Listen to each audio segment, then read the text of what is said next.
"I need a man to plant a seed," she told him, and the shy cowboy surprised her. "Before we begin, take a moment to comment. Your city, where are you listening from tonight? And when the story ends, don't forget to rate it from 0 to 10. Now settle into a quiet place. Take a deep breath and let the whispers of the Wild West carry you into tonight's tale. Noon, 1885. The sun burned like fire. Wind lashed down the main street, driving red dust across the wooden porch of the general store. The hanging sign creaked. The air carried the sting of hot iron and horse sweat. Vanessa Cole, 28, a widow, stood trembling, her fingers crushing the telegram into wrinkles. Tears shimmered in her eyes, reflecting the blinding sky above. Across the street, Thatcher Voss leaned against a post, a smirk on his lips, as though the verdict had already been written. Another gust of wind tore at her skirt, and the words in her mind blazed darker. Male heir required. Boot heels struck the porch floor, hard dry final, like a judge's gavel. Out here in the West, the wind didn't only carry dust. Sometimes it swept a person's whole life in a new direction. What could drive a widow to such desperate lengths? To seek a man that sweltering afternoon of 1885, golden light spilled down the ridges, draping the coal ranch in a heavy cloth of heat and cicada song. The wind moved over the far fields, carrying with it the smell of dry grass and baked earth. It wound itself through the weather-worn fences, slipping onto the porch, where a woman sat motionless. Vanessa Cole, just 28, yet her face already bore the shadows of loss curled on the steps. In her hands, the crumpled telegram trembled, its bold words searing into her soul. 1 year from husband's death. Male heir required, no exceptions. Her brown hair, damp with sweat, clung to her temples. Her eyes were wide, staring toward the mountains where the sun sank slowly behind the peaks, yet she saw nothing but loneliness. The door moaned in the breeze. From the pasture came the lowing of cattle, but even that sound only deepened the hollow inside her chest. The telegram was no mere message. It was a sentence. If within a year she bore no son, everything would be taken: the 200 acres, the cabin her late husband Ralston had built with his scarred hands. A widow, a stretch of land, a demand no one could meet. Vanessa gripped the paper tighter, her heart pounding fast and uneven. In the glow of the setting sun, her shadow stretched long and thin across the ground, fragile like a life being squeezed away. And then the wind caught the barbed wire, and its whistle rose like a reminder of the cruel truth: if she failed to find a way, all would be lost. This was the beginning where one fragile woman faced the harsh verdict of fate, and with one step yet to come, she would cross paths with a cowboy, the only man quiet enough and strong enough to change everything. Part 1. The burden on her shoulders. Evening had settled over the western plains, carrying with it the heavy breath of heat left behind by a scorching afternoon. Dry stalks of grass snapped brittle in the last wind of the day, releasing the earthy scent of soil long denied rain. Far off, the shapes of cattle moved lazily toward the creek, where a shallow ribbon of water still caught the fading gold of the sun. Along the dusty path that led back to the coal ranch, a sagging fence threw its crooked shadow across the ground like the broken heart of a woman struggling to hold herself together. Vanessa Cole paused at the door of the cabin her husband Ralston had once built with his rough, calloused hands.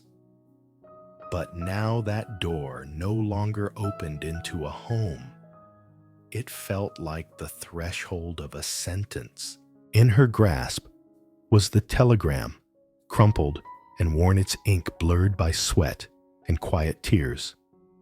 She lowered herself onto the steps, leaning against the post, letting her tangled, sweat-damp hair fall across her shoulders. Her eyes searched the withered pasture, once Ralston's pride, now only a cruel reminder of a legacy standing on the edge of being taken away. A sigh escaped her chest, heavy as stone. Memories rose, like ghosts' mornings, when Ralston rose early to light the fire, the smell of coffee drifting through the little cabin. Afternoons spent mending fences side by side. Winter nights when the wind howled across the ridge and his steady hand wrapped firmly around hers. But Ralston was gone. All that remained was her this land and an impossible demand. 1 year. 1 son. Without that, everything would belong to someone else. Vanessa pressed the telegram hard against her chest, as if she could force despair deeper into her heart before it spilled into sound. The breeze slipped through the cracks of the door, making the hinges groan like a bitter reminder time was not on her side. Her gaze caught on something small, yet it stole her breath. On the old wooden chair by the porch, Ralston's coat still hung worn and frayed. The faint scent of pine smoke clung to the fabric as though he had only just stepped away that morning.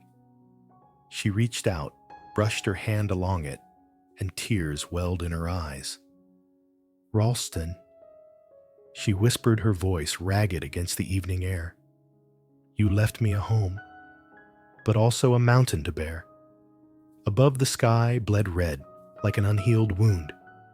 A hawk shrieked as it cut across the cabin, its shadow sweeping the porch before vanishing into the darkening ridges. Vanessa clutched the telegram tighter, her heart pounding in startled rhythm. Out here in the West, folks said death came quiet. But the law had a way of roaring, and tonight, as nightfall swallowed the fields, she was left alone, face to face with a sentence too heavy for her slender shoulders to carry. Part 2. A Bold Counsel. The next afternoon, Vanessa rode her horse down the winding dirt road that led to Almeida Rowe's small farm. Dust rose in curls behind her, the roadside lined with brittle grass and leaning fence posts bowing under the wind.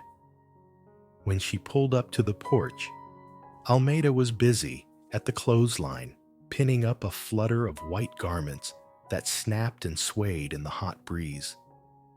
The air carried the mingled scent of cheap soap and dry heat, a picture both plain and sharp. Almeida, widowed twice, once by snakebite and again by a husband lost in a card game, had eyes that cut straight through the kind that had already seen every tragedy life could offer. "Child, you look like a mule just kicked you clear into a ditch," she said, her hand steady with a wooden clothespin. Vanessa sighed and set her basket down on the porch. That judgment, it hangs over me like a noose swinging at my door. Almeida listened, without a word, pinning each faded dress to the line, her face unreadable. But when Vanessa finished telling of Thatcher Voss's cruel visit, the older woman's brow tightened, and then quite suddenly, a spark of mischief lit her gaze. "So that means you've got 11 months to find yourself a son," Almeida said slowly, her voice caught between sternness and jest. "You don't need a husband, Vanessa. You just need a man to plant a seed at the right time." The words fell like a stone into water, rippling shock through Vanessa's chest. Her cheeks burned. She jumped to her feet, nearly dropping the handkerchief she held. Almeida. What? What are you saying? The elder widow chuckled softly, wrinkles deepening at the corners of her eyes. You think every baby in this town comes from a wedding and a gold band, huh? Half the church pews last Sunday were hiding bellies under corsets. Truth is, life doesn't wait for prayers to be finished before it delivers a child. Vanessa's ears felt hot. She bit her lip and shook her head, her voice trembling. I can't. That would be like throwing my honor into the fire. Almeida set the last dress on the line, then turned hands on her hips, facing Vanessa square. Her gaze softened, but it still carried the hard wisdom of a woman who had tasted grief. Will honor feed you? Will it keep this land in your hands? Ralston left you more than memories, child. He left you something to live for. If you bow your head to pride, you'll lose it all. Vanessa turned away, clutching her skirt tight in both fists. The wind rose, catching the white clothes on the line, making them billow like restless spirits swaying in the afternoon sun. Her heart thudded in confusion, anger, shame, and something else. A fragile flicker of hope. Almeida stepped closer, her sun-browned hand resting firmly on Vanessa's shoulder. You don't need to fall in love today. You don't need another wedding dress, but you do need a son. Think of it that way, plain and simple. If you're blessed, love may come after. Vanessa's breath caught. The words cut at her pride, yet wrapped her in a strange safety, as though tossing her a rope just as she sank. And in Almeida's eyes, half serious, half sly, there gleamed the seasoned truth of a survivor out here in the West. Sometimes living meant daring to go against the good book. Part 3. A ruinous plan. That noon, the sun pressed down on the town as though it meant to melt the very boards of Main Street. Wind rolled the red dust into clothes and skirts slipping beneath weathered wooden awnings. Vanessa tugged the wide brim of her hat lower, her heart drumming fast within her chest. She no longer held the telegram in her hand, yet the words male heir required still burned across her mind. Almeida had urged her to try. Just one man. To plant a seed. The thought was shameful, reckless. But desperation pressed harder than pride. And so, Vanessa resolved to gamble for survival, if it could be called luck at all. At the far end of the street, Crawford Boone's forge glowed red. The clang of his hammer rang out sharp against the thick air, mingling with the stench of hot iron and burning coal. The blacksmith, broad-shouldered and sweat-drenched, brought the hammer down like thunder against the anvil. Vanessa lingered, then stepped inside. Mr. Boone, I have a private matter to ask of you. The blacksmith glanced up, thick brows furrowing. Horse needs new shoes, Mrs. Cole. Or did the ranch door hinge give out again? Vanessa swallowed, hard fingers twisting in her skirt. No, not that. This is personal. I need help planting? Crawford wiped his brow, staring in mild confusion. Planting? Ah, you mean seed for the fields? You'd do better to see old Peterson. He's got corn in his veins, knows far more than I ever will. Color surged hot in Vanessa's face. Not that kind of seed. Her voice was so faint it nearly drowned beneath the hammer's strike. The blacksmith studied her a moment, then gave a nervous laugh. Well, I'm afraid I don't follow. But if some fool's been bothering you, just say the word. I'll set him straight. Before she could explain further, Crawford turned back to the glowing iron, leaving Vanessa frozen in smoke and heat shame burning to the tips of her ears.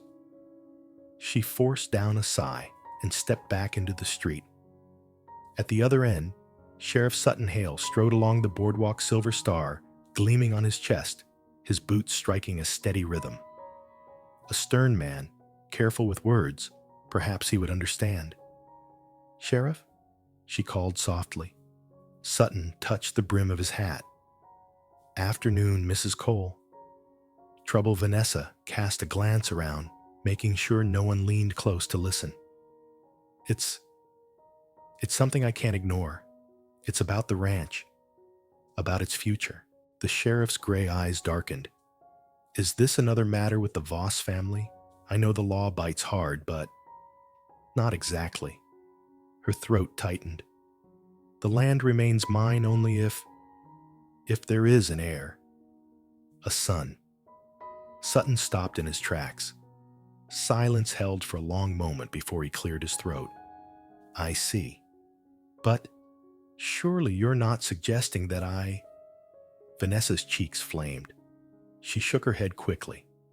"No, I only meant I need someone I can trust, someone discreet, someone who..." But the sheriff had already stepped back, his face a mix of shock and alarm. "Mrs. Cole, I am a keeper of the law. I will not entangle myself in such things. My advice is to take it to the Lord in prayer, not into backroom bargains." "Forgive me." He tipped his hat, retreating with brisk steps, as though fleeing the weight of her words. Vanessa stood alone on the boardwalk, her heart pounding so loud it seemed to echo off the storefronts. Whispers began to stir. Housewives leaned close to one another. A knot of young men outside the saloon chuckled, their eyes following her. Gossip in town spread faster than wildfire across dry grass, and Vanessa knew every sideways glance, every sly smile would now land on her.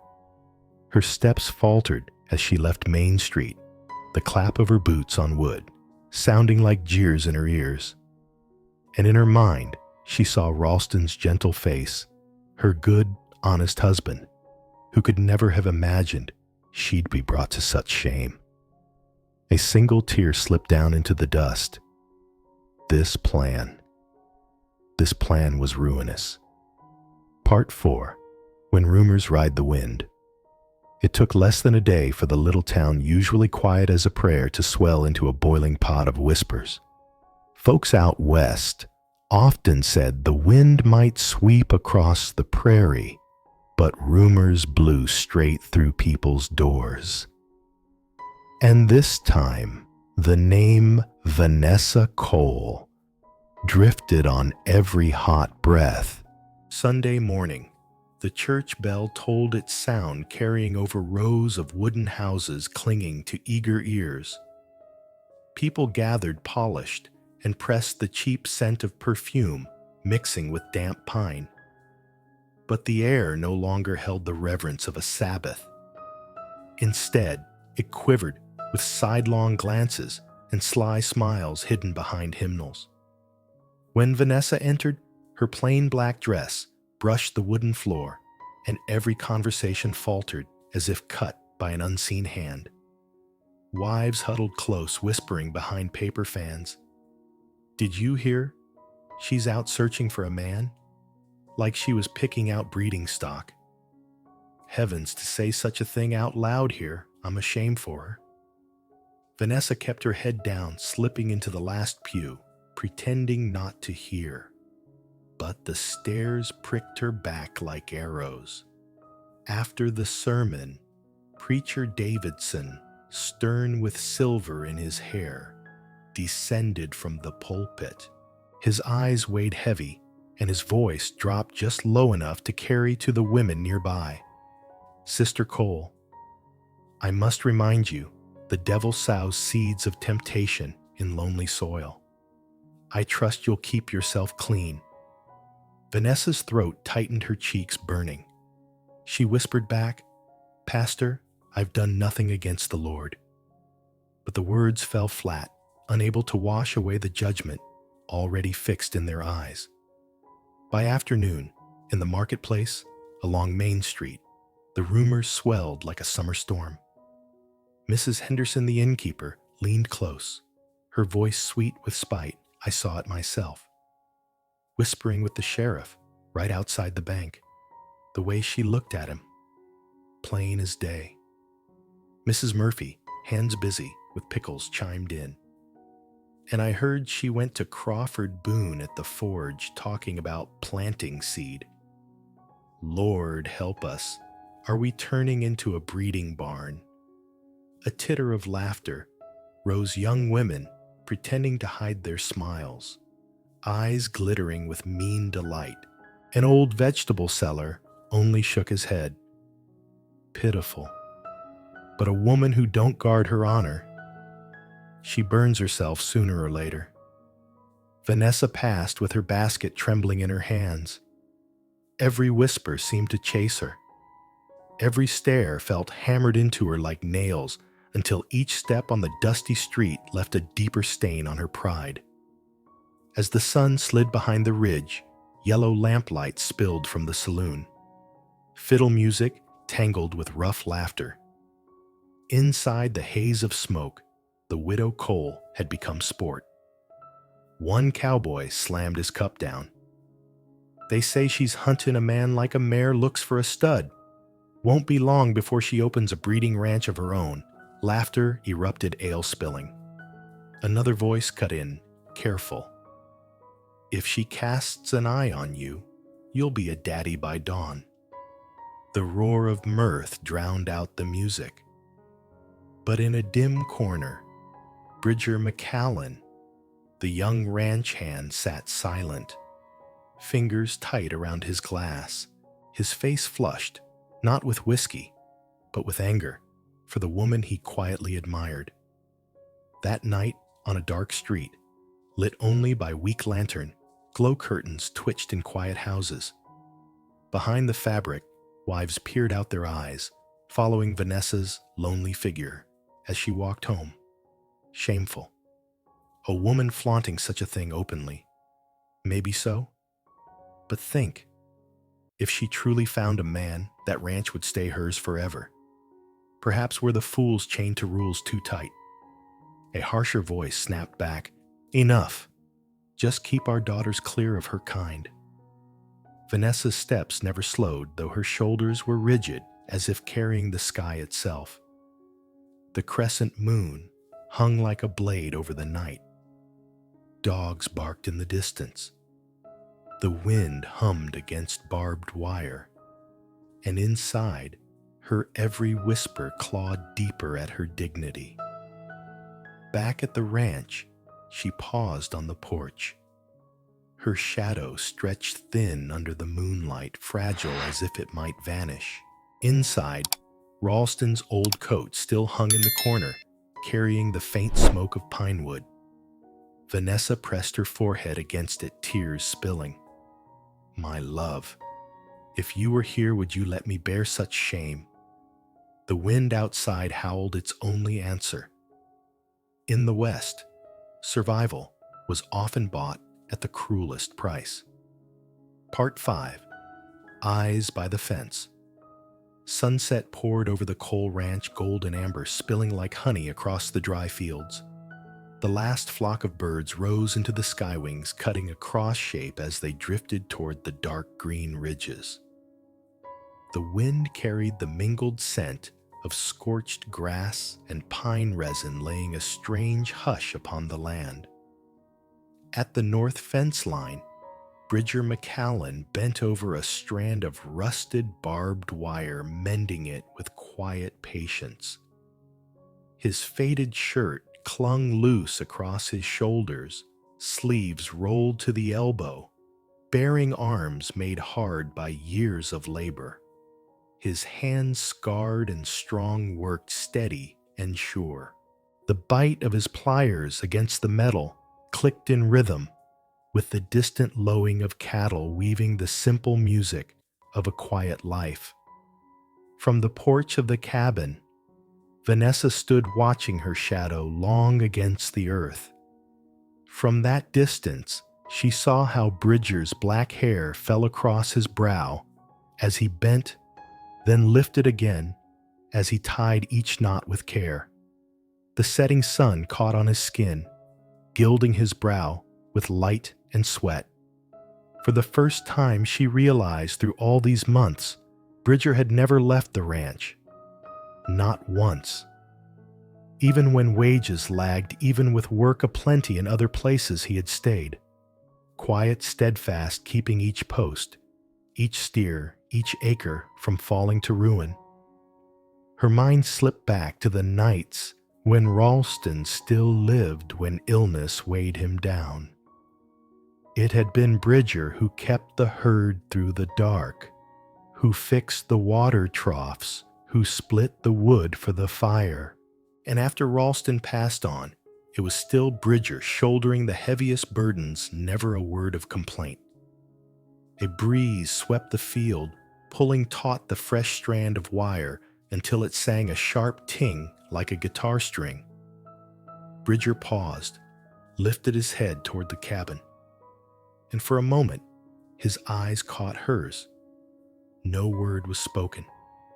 Yet in that glance, Vanessa saw something she had not felt in many days, silence that was not indifference but a quiet shelter.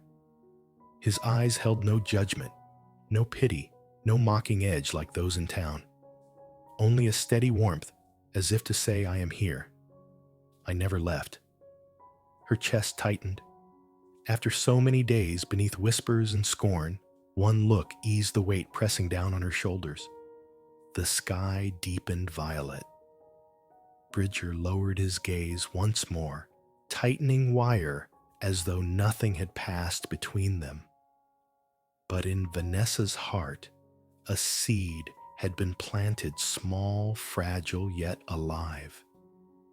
A seed of recognition, a seed of hope, faint but real, blooming in the harsh west. Part 6. A confession in the stable.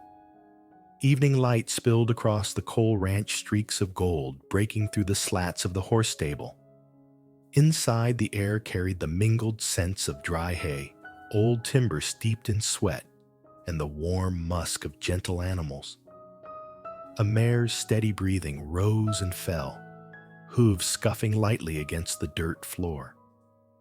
Dust floated in the shafts of amber light, turning the silence into something almost sacred. Vanessa stood at the doorway, her hands twisting the hem of her worn apron. Her heart pounded as though it might break free of her chest. Days of cruel whispers of gossip, like knives cutting at her pride, had driven her to the edge. And now, standing before the one man who had worked faithfully by her side, she knew she could not remain silent. Bridger McCallan was brushing the mane of a chestnut stallion. His movements were slow, steady, and sure, his voice low and soothing as he spoke to the animal. A horse treated with kindness will trust you for life. But if you force it, it'll never truly bend. The words, simple as they were, sank into Vanessa's heart like a quiet reminder. He turned, then realizing she was there. In his deep brown eyes flickered surprise, then returned to that calm steadiness she had come to know. "Evening, Mrs. Cole," he said, touching the brim of his hat. "Something I can do for you." Vanessa swallowed hard. Her voice came rough with nerves. "Bridger, we need to talk about something private."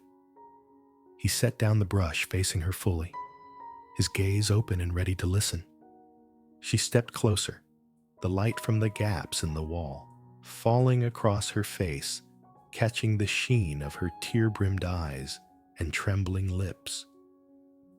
The telegram's cruel demand seemed to press heavier against her chest. "You've heard the talk about me, haven't you?" she whispered. Bridger nodded slowly. "The town says plenty, but I don't care what they say. I care what you think. The words caught in her throat.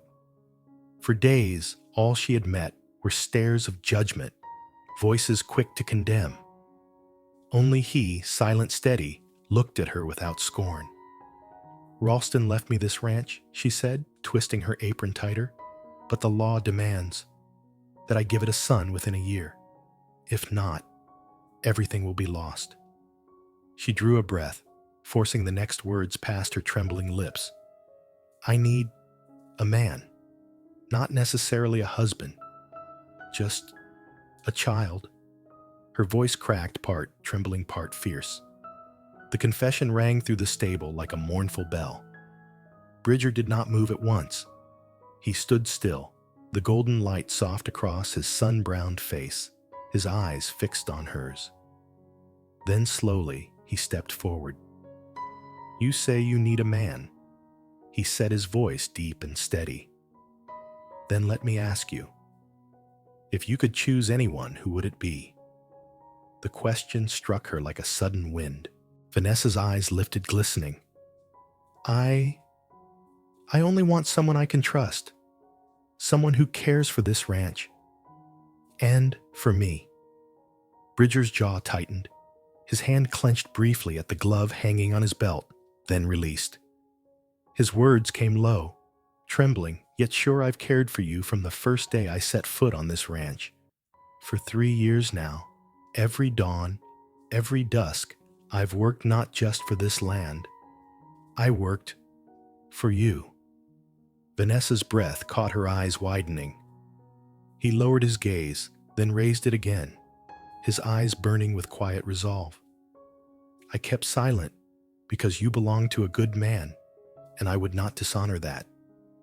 But now, Ralston rests, and you stand on the edge of losing it all. If you need someone to keep this ranch, and to keep your heart, I will. Tears broke loose. Not tears of shame as before, but tears of being seen, truly seen, for the first time. You'd bind yourself to a widow, the whole town mocks, she whispered. Bridger stepped closer, close enough for her to hear the beat of his heart. I don't see a widow. I see the woman strong enough to keep this fire burning, the woman I want to protect for the rest of my days. He lifted a hand, brushing his fingers lightly against hers where they twisted her apron. The touch was gentle, reverent, as though he feared she might vanish. Vanessa trembled, then closed her hand around his, allowing herself to lean on that strength.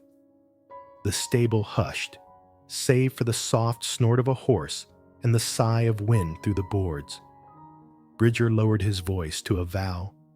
Vanessa, I can't promise riches. I've no sweet words like the men in town. But I have these hands to work a heart loyal and steady, and a love that's been rooted in me for years. If you'll let me, I'll be the one to sow this future, not just to keep the ranch, but to build a home. Vanessa gazed into his eyes. In that golden light, she saw nothing but truth. No scheme, no selfishness, only a love as steady and strong as the western earth. A tear slipped down her cheek, landing on his hand. She gave a trembling nod and whispered, Then stay, not just for the ranch. Stay for me. Bridger answered without words. He tightened his grip, the sure hold of a cowboy, born to weather storms. In that hold, Vanessa felt the weight on her shoulders, finely shared. Beyond the stable walls, the sky deepened violet. The first star broke through the dusk, and in that simple place of hay and timber, a new love began, born of desperation, but carrying the promise of hope and of salvation. Part 7. A simple wedding. Summer night fell quickly, wrapping the world in shadow.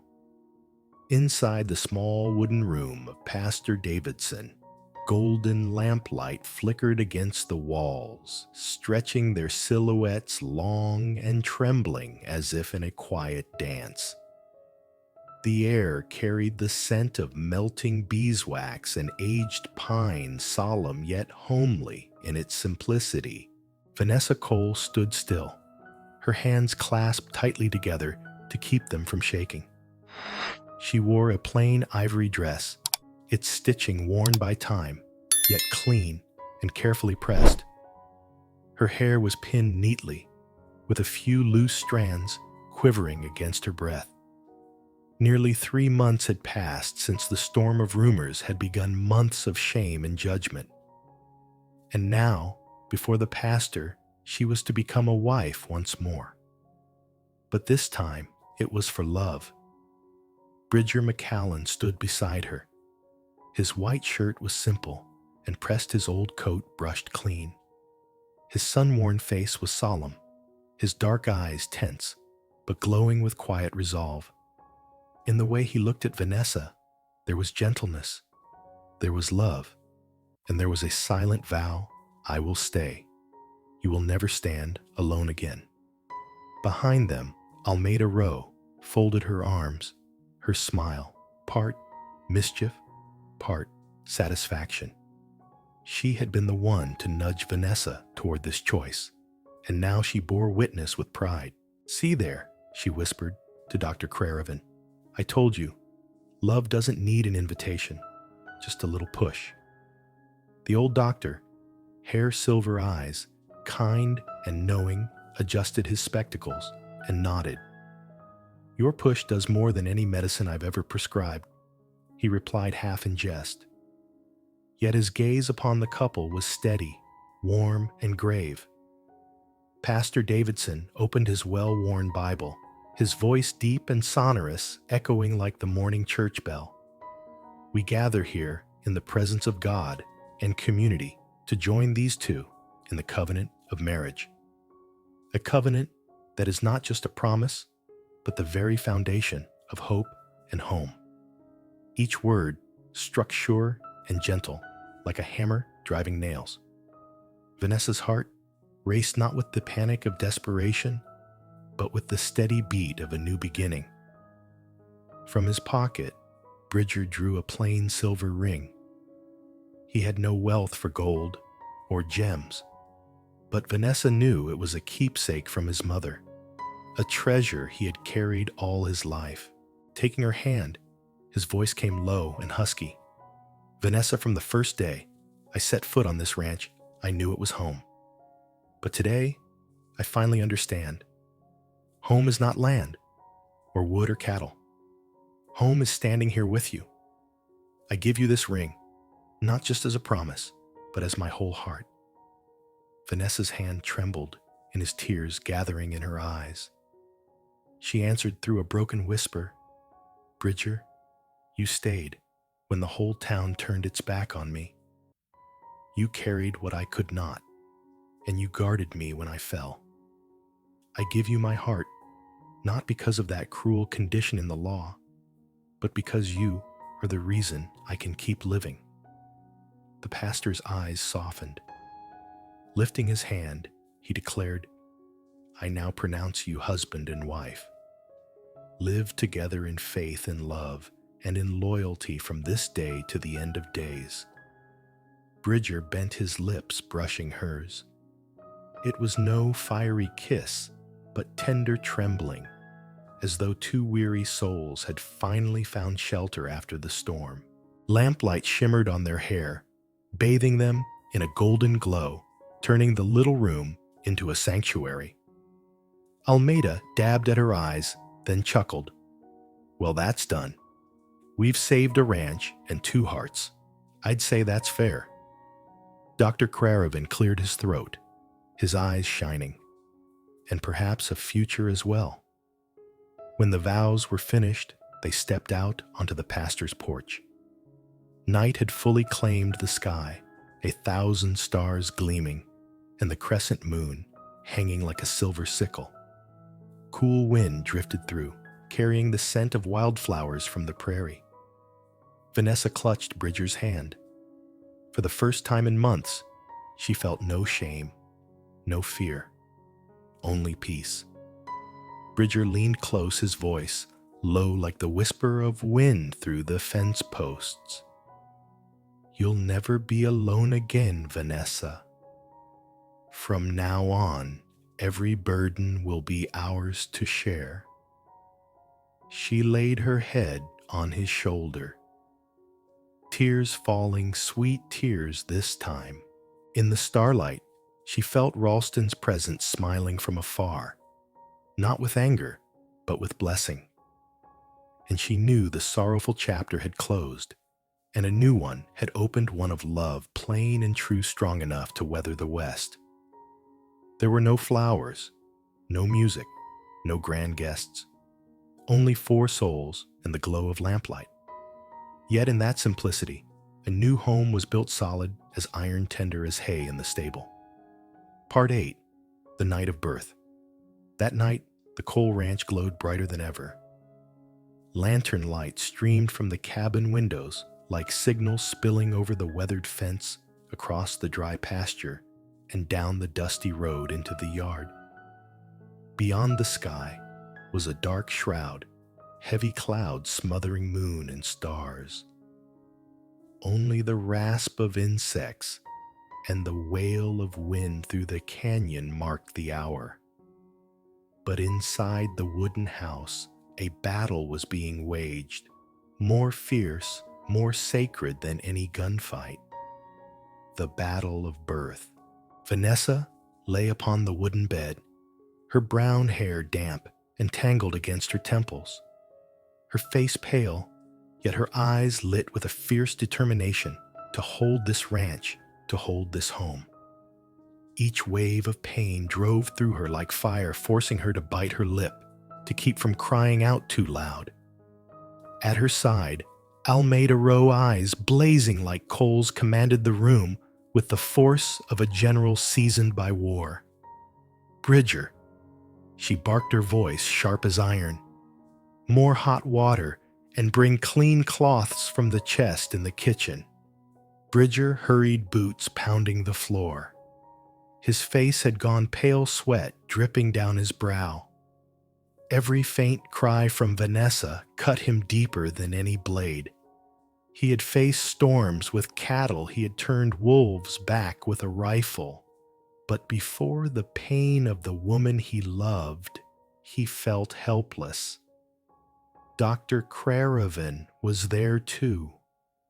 He opened his worn leather satchel, laying out scissors, bandages, needle and thread. His voice dropped low, steady as he soothed, "Breathe deep, Vanessa. Follow me. First children take time, but you're doing well. Hold on, just a little longer." Outside, lantern light spilling from the cabin drew neighbors from the town. They came with blankets, food, and a curiosity none bothered to hide. Wives whispered prayers. Young cowhands stood with arms folded, listening intently to each sound from inside. Crawford Boone the blacksmith lifted his old fiddle and played soft, calming notes to ease the tense air. Sheriff Sutton Hale leaned against the doorframe, glancing at his pocket watch and muttering, 11 hours now. Yet no one left. The town could be harsh, its gossip cruel, but when life and death pressed close, they gathered bound by something stronger than scorn. Inside, Vanessa's breathing came ragged. Her hands clawed at the bedsheets. Almeida held her fast, stern but tender. "Listen to me, child. Since the dawn of time, women have borne this burden. You will too. This child is the ranch's future. He needs you strong." Vanessa nodded faintly, lips trembling. Another pain ripped through, wringing a cry from her throat, tears spilling. I can't." Bridger dropped to his knees at her side, grasping her hand. "Yes, you can. I'm here. I won't leave you." Their eyes locked. In the flicker of lamplight, Bridger saw her fear, her weakness laid bare. And Vanessa saw in him a faith she thought she had lost long ago. The room filled with a chorus, her cries the doctor's calm instructions, the rustle of Almeida's steady hands. Sweat tears whispers it all swelled like a storm. And then just as dawn split the horizon with its first ribbon of pink, a newborn's cry pierced the night. The sound tore through the cabin, through the ranch, over the fields like a trumpet of victory. Vanessa collapsed back against the pillow eyes, closing a weak smile breaking as tears ran freely, not tears of fear, but of joy. Almeida lifted the tiny red-faced child, her eyes bright with pride. A boy, she announced. Strong as a colt, Bridger nearly sank with relief. His hands rough from rope and hammer trembled as he held the infant cradling the fragile life as though it were treasure. When the child's tiny fingers closed around his eyes blurred. "Welcome home, son. Welcome to Cole Ranch." The news burst outward. Almeida threw open the door, her voice ringing, "A boy, mother, and child are well." The crowd erupted. Cheers rang out. Hats flew skyward. Crawford's fiddle leapt into a merry tune. Sheriff Hale sighed and wiped at his eye. Old and young alike clapped their hands as though the victory belonged to them all. Inside, Bridger sat by the bed, his son in his arms. Vanessa turned toward him, her face pale but glowing. He placed the baby gently into her embrace. The child stilled, nestling close against her chest, breathing soft and warm. Vanessa whispered, "I did it, but only because you were here." Bridger bent low, his voice tender in her ear. "We did it, and from now on, you'll never be alone." Outside, the sunrise blazed red across the plains, heralding a new day. But inside that small cabin, something even greater had dawned. A family fragile and new, yet filled with hope. Part 9. Cries and Confrontation. The dawn did not rise gentle. The whole sky burned red streaks of cloud, curling like flames around the distant ridges.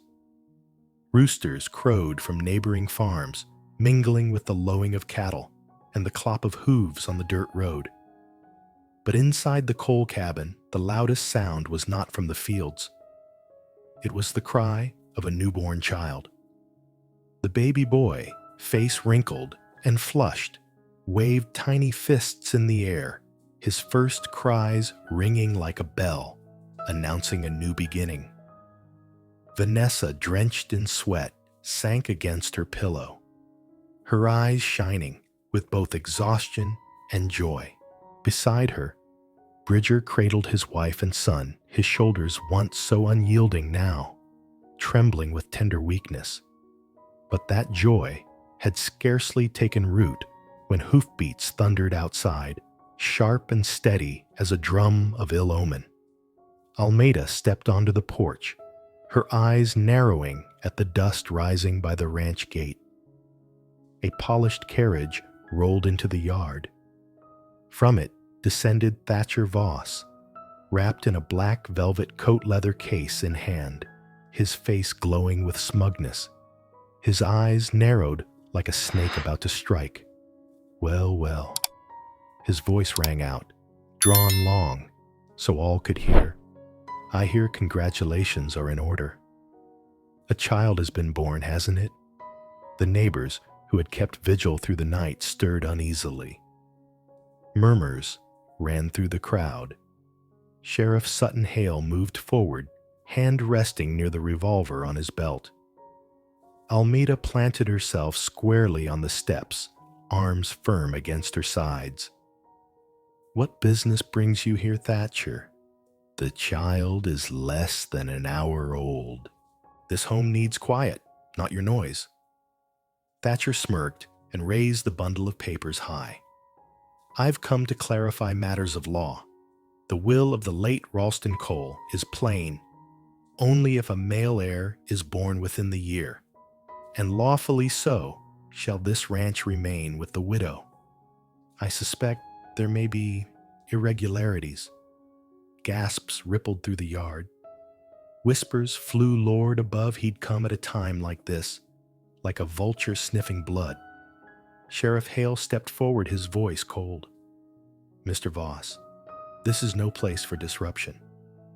Hold your tongue until the family recovers." But Thatcher pressed on, lifting the papers higher. "I stand for the law and for the rights of the Voss family. If this child is not a legitimate heir born of lawful marriage, then the ranch belongs to the bank." Silence fell heavy. All eyes turned toward Almeida. The older widow did not flinch. Her voice cut sharp as steel. "Thatcher Voss, you'd best fetch your spectacles. Vanessa Cole was lawfully wed to Bridger McCallan. Their marriage license was filed 3 weeks after the ceremony, signed by Pastor Davidson Dr. Crarivan and witnessed by me. This child was born in lawful wedlock, and thus he is the rightful heir." For a moment Thatcher faltered. Then his sneer returned. "Convenient, isn't it? A hasty wedding, a child born sooner than expected? Who's to say this isn't fraud?" The crowd erupted. "You insult a mother after she's given birth." One woman cried, "Shame on you." A young cowboy cracked his knuckles. "We've seen Bridger stand by her every step, and you've only circled, waiting to steal land." Sheriff Hale's voice rang firm. "I've reviewed the will and the marriage papers. All are lawful. You've no cause to stand here any longer." Almeida's eyes flashed. "Or perhaps we should remind this town how your family's schemes have stripped homes from decent folk. Let's see who truly owes an explanation before the law." The air tightened, but the people, one by one, began to stand with them. Crawford Boone set his fiddle aside and called out. That baby's cry rang like a church bell. "If that's not the Lord's witness, nothing is." Another voice rose. "The Cole McCallan family deserves this ranch." Shouts of agreement swelled, drowning Thatcher's protests. He glanced about, seeing no ally in the crowd. His face flushed, his grip trembling on the papers. Sheriff Hale gave the final word, "Leave Voss. If you return to harass this family, you'll answer for disturbing the peace. I give you my word as sheriff." Thatcher's jaw clenched, veins rising in his temple. He longed to shout, but the weight of angry eyes held him still. Stuffing the papers back into his case, he mounted the carriage. Before the whip cracked, he spat out through clenched teeth, "You'll regret this." But his threat was smothered beneath whistles and cheers. The carriage rolled away in a storm of dust, swallowed by the brightness of the rising sun. Almeida turned back, her eyes shining. She raised her voice. "You hear it, folks. The Cole McCallan ranch stands. A child has been born a new life, and no power will take that away." Applause thundered, echoing like summer storm. Neighbors crowded forward, some weeping, some clapping. Bridger on the shoulder as he stepped onto the porch, with his son in his arms. Vanessa, weak but radiant, leaned against the doorframe, watching. She saw her neighbor's smiles, Almeida's proud stance, Bridger's tall figure bathed in morning light, with their son held close. The child's cry rang again, but now it was no longer frail. It was a triumphal sound, proclaiming that the Cole Ranch was saved and a new family had truly begun. Part 10. A Complete Family. Sunset poured its honey gold light across the valley, washing the dry fields of the Cole Ranch in shades of amber. The last rays slipped through the ridges, stretching long over the wooden fences, now mended straight under Bridger's steady hands. The land lay quiet, broken only by the call of cattle in the distance and the hush of wind moving through wild grass. On the cabin porch, where only yesterday lanterns had burned bright, filled with cries and hurried footsteps, now lingered a gentler warmth. Bridger sat on the long wooden bench, strong arms cradling the small child who slept soundly. The baby boy was swaddled in a soft blue blanket, his tiny chest rising and falling in even breaths. Fine hair glimmered pale gold under the fading light. Bridger bent his head, low eyes fixed upon the boy, his face tender with awe, as though the greatest treasure of his life had been placed in his keeping. Vanessa sat close beside him, her head resting on his shoulder. Her face, hollowed with fatigue, yet radiant, carried a smile soft with gratitude and peace. Each breath of the child, each warmth from Bridger's side whispered to her heart that the burden was no longer hers alone, that she was no longer alone. Across from them, Almeida Rowe rocked slowly in the old chair, its creak blending with the evening breeze. Her eyes lined by grief, and age shone now with rare contentment. "It's done," she said quietly, her voice folding into the wind. "This ranch has its heir. More than that, it finally has a home." Vanessa lifted her gaze, eyes wet. "I owe you more than I can ever repay Almeida. Without you, I would have fallen long ago." Almeida waved her hand, her sly smile returning. "All I did was give a nudge. The rest, well, that was you and this cowboy here." Bridger chuckled softly, his eyes turning to his wife. "You're stronger than you think, Vanessa. All I did was what I always wanted, to protect you."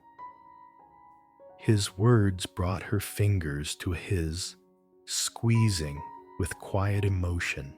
She thought back to that evening in the stable when Bridger's love, long hidden, had first come to light. Then she had been uncertain.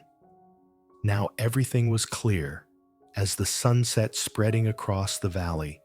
This love, quiet and steadfast, was strong enough to rebuild a family. Beyond the porch, neighbors drifted away after a long day of watching and sharing. Each had left a small gift: knitted scarves, baskets of eggs, loaves of bread piled gently in the corner of the porch. Simple offerings, but brimming with goodwill.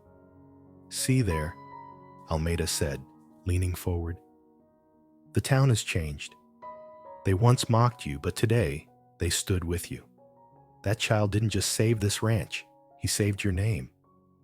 Vanessa smiled light as the breeze. "Maybe they've learned.